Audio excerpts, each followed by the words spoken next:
nije bilo suđeno. Poznato je da su veliki broj hitova koje su otpevali narodnjaci napisali rokeri, a jedan od najpoznatijih je Milić Vukašinović. On je za Cecu kao i za mnoge druge folk pevače napisao puno pesama.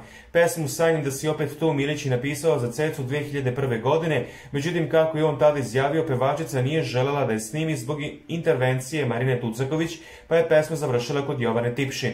Vukašinović je na svom Facebook profilu okačio pesmu napisavši u napomeni: pesma je nastala kada je Arkan poginuo i Bog je napravio za Cecu, ali ona neće da je peva. Ova balada govori o tragičnom završetku ljubavi, a Vukašinović je napisao neposredno posle ubistva Željka Ražnatovića Arkana. Milić je napisao najveći hitove u staroj Jugoslaviji: Tražio si sve, Volela sam volela, koja je otpevala Hanka Paldu. Goran Bregović, Oliver Mandić, Dino Merlin Bajaga, Milić Vukašinović, Bora Čorba, Željko Joksimović i mnogi drugi pisali su za narodnjake.